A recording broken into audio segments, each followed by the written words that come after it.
Em 1976, um veleiro de 35 pés, tripulado por 6 italianas, entre elas Zara Pascoli, que já tinha sido tripulante na regata de volta ao mundo chamada Whitbread, que mais tarde ia se chamar Volvo Ocean Race, sai em direção ao Brasil atravessando o Atlântico. Elas participaram da tradicional regata Cape Town Rio, que acontece desde 1971, ligando as cidades de Cape Town, na África do Sul, até o Rio de Janeiro, aqui no Brasil.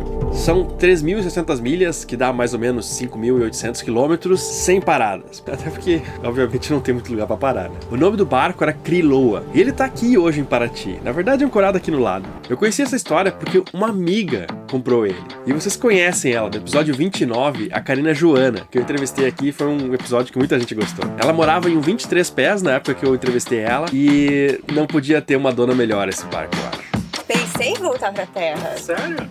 Mas na metade de um primeiro, quem sabe, movimento pra sair do mar, eu acabei mergulhando mais fundo, né?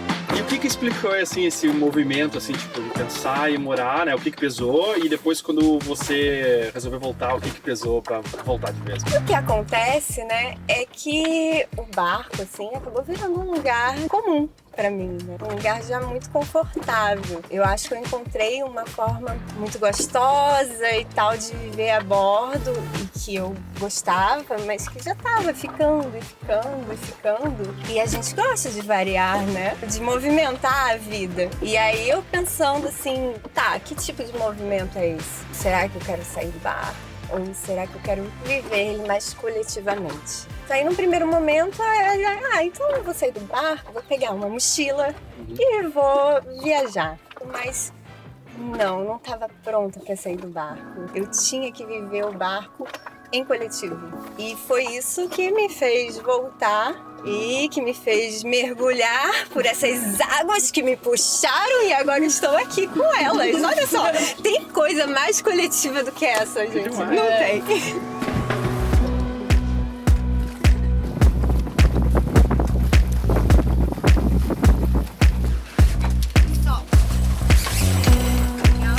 Eu cresci em Ilhabela, né? Isso já fala muito, só que eu detestava barco. Eu morava lá, eu via o barco, eu ficava meio com uma raiva. Tipo, meu pai era apaixonado e falava, ai, que coisa chata, eu não quero. Fiz a escolinha, odiava Optimist, porque aquilo virava, aquilo entrava água, eu tava sozinha. Eu falei, o que eu tô fazendo no meio da água? Eu não quero estar nesse lugar.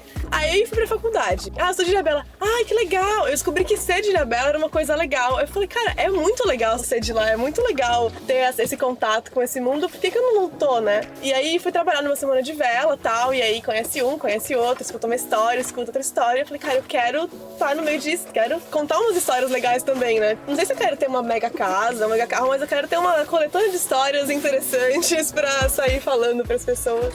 E aí, no meio disso, fui. Aí, corri uma regata, corri mais uma. E era um mundo masculino, né? Tô há 4 anos numa tripulação. São 11 pessoas e por muito tempo fui a única mulher. Era estranho ver outras mulheres, né? Porque é sempre assim, mas será que ela tá velejando? Será que ela é esposa? Ela é filha de quem pra estar ali? E aí, vem da Karina, juntando mulheres. Eu falava, gente, que pessoa incrível. Eu quero muito conhecer ela. E a gente se conheceu. E desde 2018, estamos sempre em contato e querendo estar juntas. E de repente, ela falou, vou correr aqui. Eu falei, não, o que eu tenho que fazer pra estar nesse rolê, assim, eu não sei o que vai acontecer, se a gente vai, como a gente vai, mas eu quero estar junto. Eu tava morando em Fernando de Noronha em 2013, trabalhando em um restaurante que fica no porto. E aí, lá onde chegam todos os veleiros. E tava tendo uma regata que todos os barcos quase paravam lá, que era Oyster. E daí eles paravam e todos os velejadores vinham, festejavam e eu acabei me apaixonando. Da marca de veleiros Oyster, né? Dos Oyster, são super barcos. Enfim, eu conheci um capitão grego que tava terminando uma volta ao mundo nesse rally, a gente se apaixonou. E aí, um tempo depois eu fui embora da ilha para trabalhar a bordo, na Grécia com ele. Meu primeiro contato com a vela foi através dele. E aí eu comecei a ser stewardess, né, que é tipo hospedeira a bordo, a gente fazia charter, ia entre as ilhas.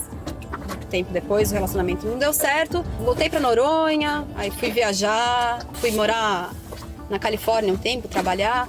voltei pro Brasil e falei, nossa, me veio essa coisa da vela de novo, assim. Falta aprender a velejar, porque eu tinha trabalhado dentro do barco, assim. E eu já tinha feito alguns deliveries, porque ele fazia delivery também. Mas mesmo assim eu não me sentia ainda, tipo, uma velejadora. Aí eu fui pra África do Sul fazer um curso que chama Yacht Master Offshore.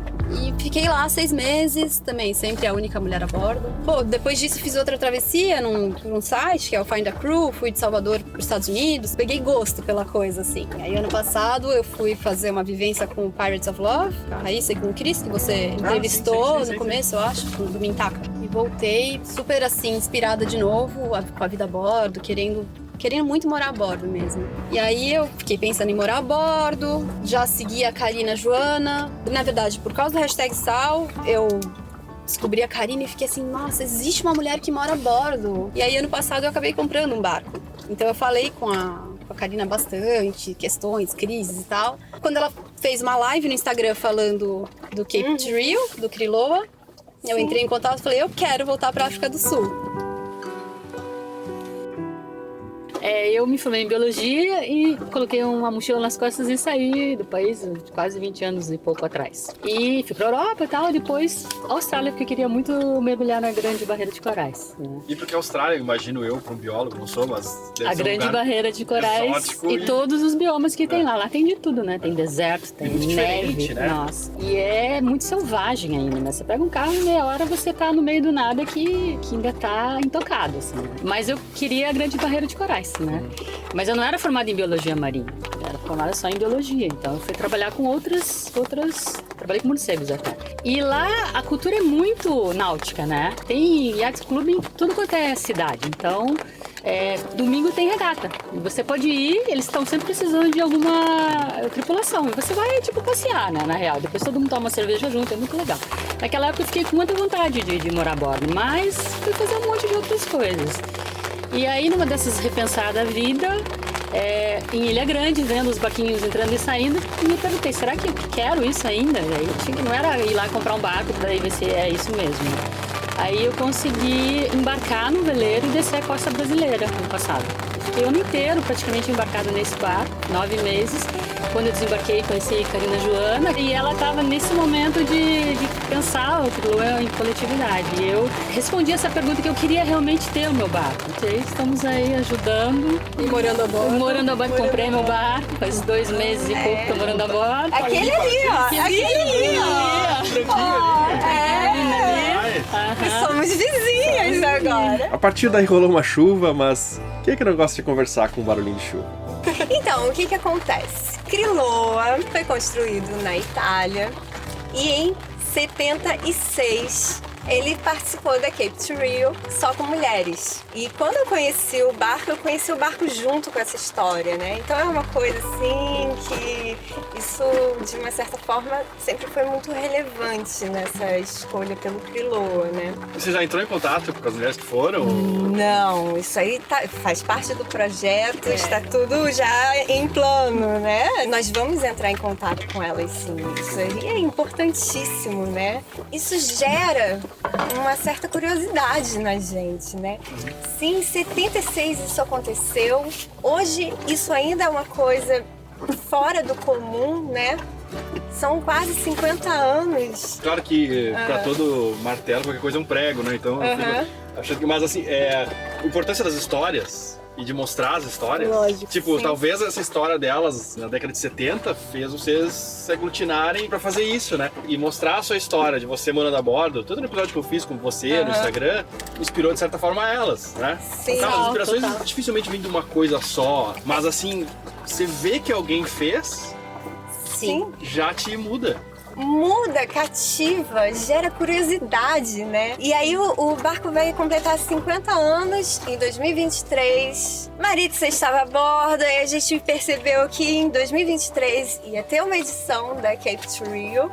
E tipo assim, é a hora da gente revisitar essa história, é a hora da gente matar as nossas curiosidades do que foi e do que se transformou até aqui. sabe? Hoje, muito do que define a nossa identidade e o nosso status social são as marcas que consumimos, que produtos consumimos. E às vezes nem tem muito a ver com gosto, mas sim onde você se encaixa na sociedade. Mas nem sempre isso foi assim.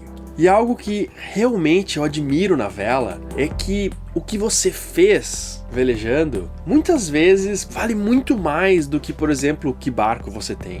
E essa é uma história que exemplifica bem isso. Fazer essa aventura vai exigir um imenso esforço pessoal de cada uma das meninas, mas no final vai dar uma identidade a elas, baseada no que elas fizeram. E aí é o outro ponto do projeto, é a gente estar junto, é a gente ter um objetivo em comum e muito trabalho, muita energia necessária para fazer isso funcionar, né? Como essa aventura vai ter 2 travessias do Atlântico, a Karina resolveu abrir o barco para que outras mulheres possam ter essa experiência também, não só da travessia, mas também de preparar o barco, que é um momento onde se aprende bastante sobre vela, sobre cruzeiro, sobre barcos em geral.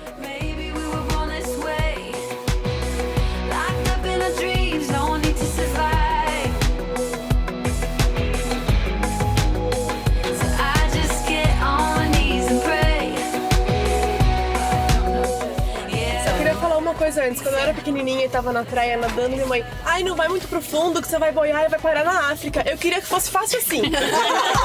Eu queria muito que fosse fácil assim chegar na África. Olha, se você tirar a variável vivo ou não... Então, o projeto teve aquele primeiro momento, né, que é pensar o que é esse projeto, o que esse projeto quer. Tem um pouco de trabalhar a alma desse projeto e tem um pouco também de começar a acessar a parte prática dele. Aí depois a gente já começou um detalhamento do que a gente precisa fazer para conseguir realizar isso. É preparar o barco, que é uma grande reforma. Não é tão uma grande reforma, é mais uma questão de equipar. É mais equipamento e um brilhozinho também, porque merece, né? Assim, tem o preparo da tripulação, porque nós somos assim, muito seguras que podemos fazer isso. Mas a gente só pode ter essa segurança porque a gente sabe que tem que aprender a se preparar para isso. E aí depois, o que acontece? A gente tem que voltar para a alma desse projeto. Então a gente já começou a entrar também num processo de estruturação dos conceitos que envolvem. Já chegamos na nossa frase, né, do sonhar em coletivo é urgente. E aí a gente já está elaborando isso tudo. Dentro desse contexto, né, a gente se vê dentro de um projeto que, sinceramente, meus olhos brilham. Eu acho esse projeto incrível em vários aspectos. Assim, eu acho mesmo. Mas a gente tá num momento de contorcimento do corpo, porque a gente precisa de patrocínio, sabe? Além dessa nossa energia, dessa nossa paixão, desse nosso trabalho, da nossa força, a gente precisa também de um aliado, de uma força. Ou alguns aliados, alguns, né? É um outro corpo. Pra conseguir equipar o bar. Exato. Pra conseguir realizar A gente fez isso. muita planilha tentando chegar num valor mínimo e tentando ver se dava pra fazer a gente e tentando ver se tinha como... Precisa. E também não é Ser nem só sozinho. do precisar, acho que fica mais... amplia, né? E dá mais É visibilidade. mais legal ter gente sonhando com a gente, né? Exatamente, mais pessoas envolvidas e acreditando. E uma coisa que a gente está querendo, né, é ser mais que um exemplo. A gente quer deixar um legado. A gente quer construir alguma coisa nesse processo que vai ter continuidade. Esse caminho é um caminho pessoal para cada uma, mas que olha para o que está em volta e quer deixar alguma coisa para lá. Uma escola de vela, quem sabe? Uma escola de vela que a gente chama Escola de Vela por Mulheres. A gente tem escola de vela para mulheres, mas agora é a gente se apropriar desse lugar de que sim, nós estamos aqui e nós podemos ensinar também, né? E além do legado, né, dessa parte mais simbólica, também tem um documentário que a gente quer fazer, né, de Registrar toda a esse reforma processo, do barco, da travessia, de tudo que a gente tem feito. O documentário é uma parte grande disso, pra aprofundar. o livro da travessia. A gente quer deixar tudo livro, registrado arte. pra que, assim como a gente olha pra elas e fala, nossa, elas fizeram, as pessoas facilitar o caminho pra quem olhar pra gente e falar, ai, que legal, também quero fazer. Porque a gente olha pra elas e fala, que legal, também quero fazer. E a gente tem uma foto. No outro episódio eu falei sobre a diferença entre realidade e verdade. Parecem a mesma coisa, mas não são. A verdade é um discurso sobre a realidade. Pense em grandes navegações que você admira. O que você admira não é a navegação em si, mas uma história contada sobre a navegação, um resumo. Porque você não estava lá, você não sabe exatamente o que foi a navegação. Você sabe através dessa história. Só quem tem uma ideia mais próxima da realidade do que foi aquela viagem é quem estava lá. Quem conhece através de uma história tem acesso a um resumo, a um recorte do que aconteceu. Eu não tô falando de forma alguma que é uma mentira, mas o que fica, o que realmente sobra para a humanidade, para outras pessoas e para o futuro é a história que foi contada. E esse legado, muitas vezes, se torna mais importante do que a história em si. Quantas pessoas não foram inspiradas por Shackleton, pelo Amir Klink, ou sei lá, pela Carta de Pero Vaz de Caminha, várias outras histórias sobre navegações que você ouviu. Nesse sentido, talvez as histórias, para muita gente, são mais importantes do que a navegação que aconteceu em si, a viagem que aconteceu. E importante também é que as viagens que ficam, as viagens que realmente fazem diferença, foram as que foram bem contadas. A gente vai levar esse barco pra lá. A gente vai trazer esse barco. Então, isso aí já é bastante história. E tem todos esses sonhos em volta dessa história. O meu sonho de viver o barco em coletivo, o sonho da Marina de velejar esse mar, de cruzar os oceanos e tal. Da Alice também de chegar na África do Sul, um lugar onde ela aprendeu a velejar. A Maritza também de estar aqui nesse contexto, crescendo com o barco dela, né? Então, assim, tem todos esses sonhos. Tem os sonhos que podem atravessar os nossos junto com isso, né? Então, a gente tem que falar isso. O Voa que no Loa tem também Instagram e perfis em outras redes sociais e também um Apoia-se para quem quiser colaborar com elas. Eu vou deixar na descrição o link. Tem data marcada, dia 2 de janeiro de 2023. Kriloa estará largando na Cape to Rio. É isso. Vocês já estudaram uma época que é a melhor de cruzar pra lá?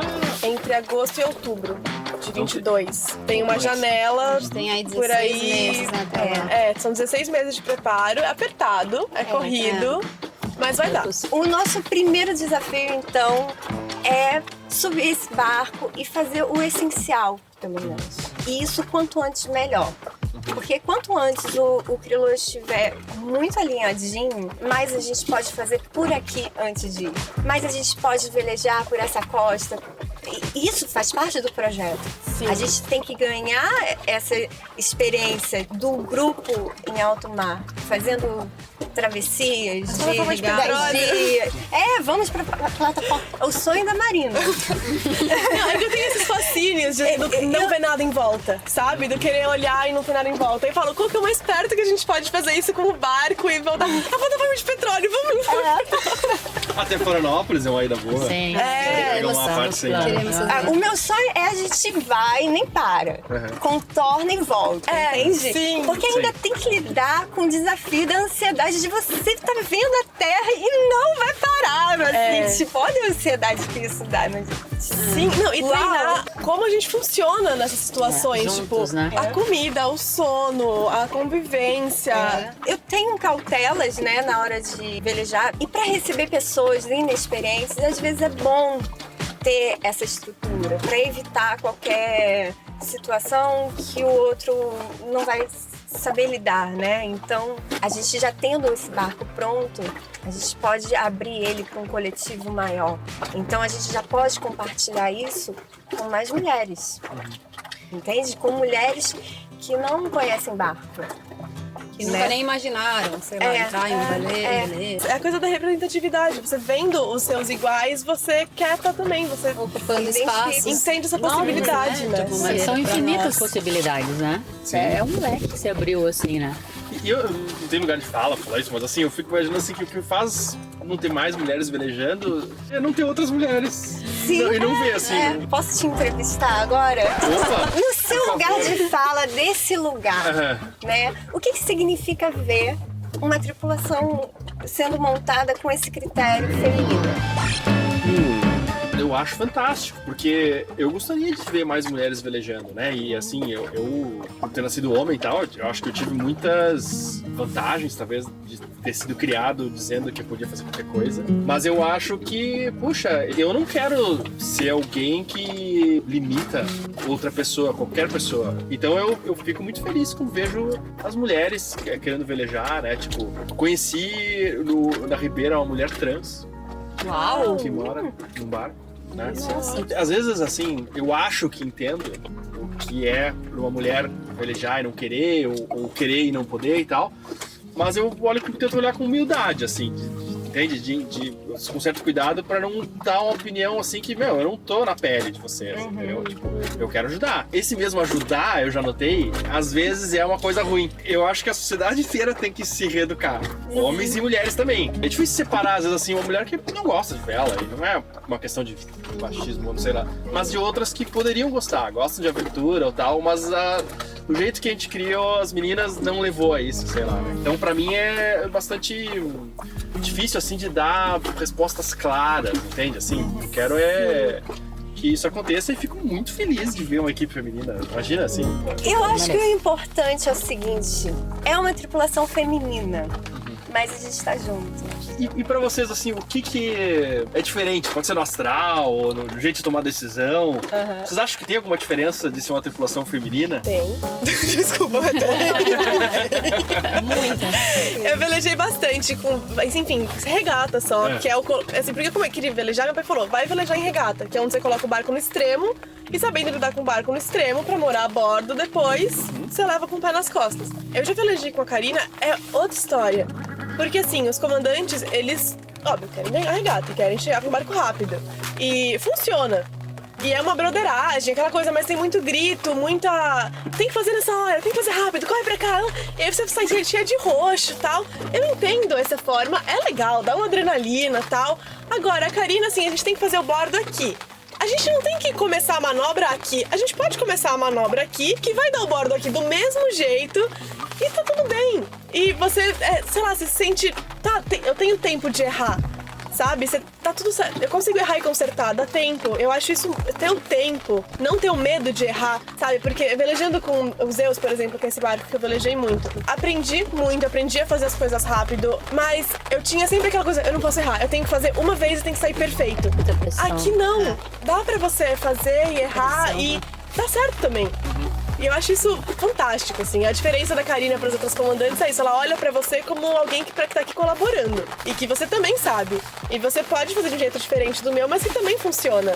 Isso é muito legal. Eu acho que tem mais cuidado com o coletivo, com o barco, com nós, com cada uma. Tem essa parte do acolhimento, da nutrição, mas também tem também... A gente não pode errar, né? Uma mãe não pode errar assim com o bebê. Ela, né? A hora que precisa, ela vai e faz, né? Sim. Mas tem essa parte também, né? Acho que é isso, a gente tá exposta, né? A gente tá num lugar que a gente tem que se expor a essas, enfim, ao tempo, muito menos conforto de um apartamento grande ou uma casa grande.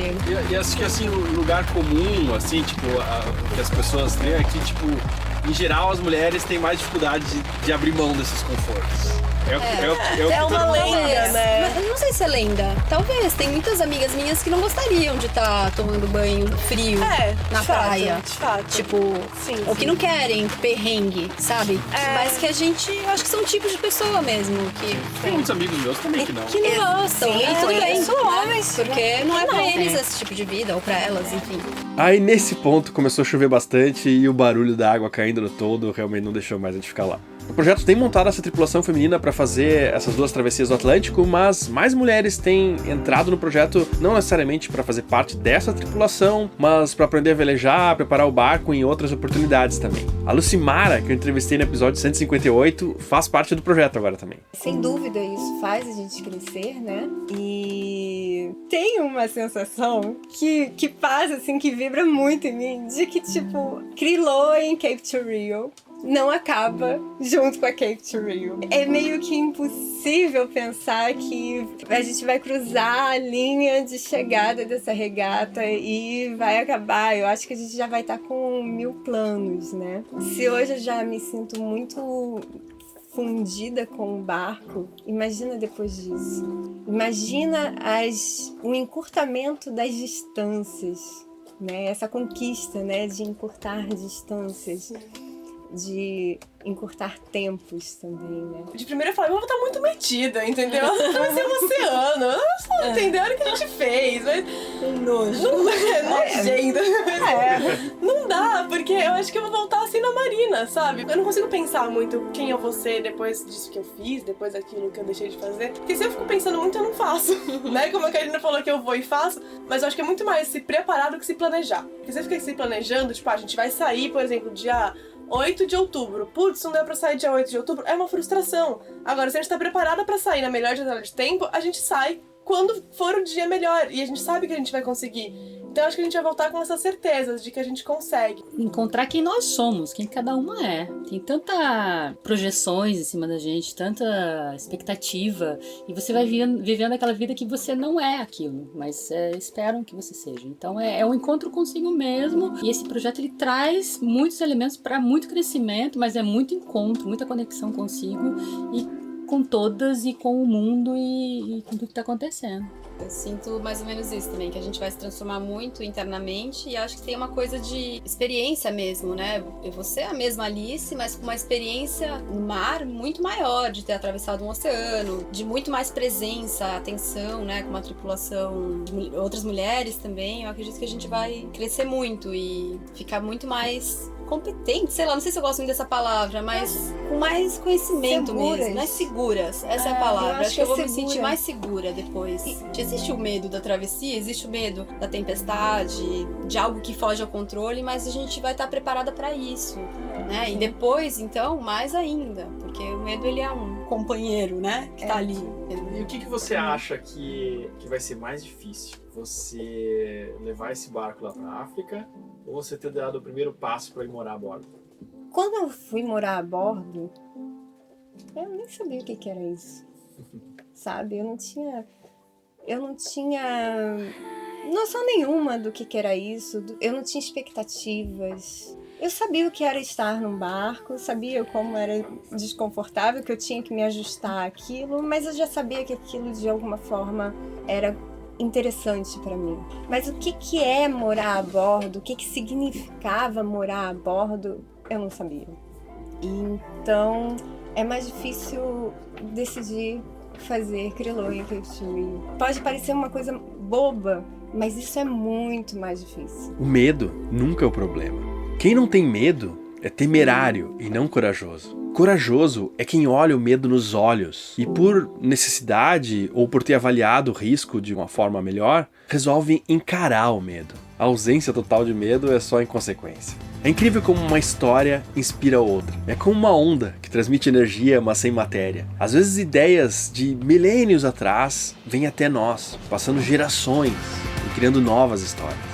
E de repente uma história de 6 mulheres em 1976 vem para o Brasil carregada em um barco e 5 décadas depois gera uma vontade que está se transformando em ação novamente. Assim como a história da Karina no #Sal29, eu tenho certeza que inspirou muitas mulheres a quererem velejar ou querer morar no barco sozinhas. Quando eu falo que somos movidos por histórias, não é romantismo, é literal. Histórias nos dão vocabulário, exemplos, nos fazem viver a vida de outras pessoas, como se fosse uma simulação dentro da nossa mente. Às vezes de pessoas que nem existem, porque a história é uma ficção. Escolha bem as histórias que você escuta e cuide bem das histórias que você conta. E se você gostou das histórias que a gente conta aqui e você acha que elas contribuem para você de alguma forma e para as pessoas na volta, apoie também o #Sal e deixe qualquer quantia pra gente lá no nosso financiamento coletivo, o Apoia-se, que fica aqui, e ajude a gente a continuar fazendo esse canal crescer, comprar equipamento, a gente se mantém enquanto faz isso e ajudar a contar mais histórias que estão pelo mar aí, a gente vai navegando até elas e traz para você. Obrigado e até domingo que vem às 10 horas.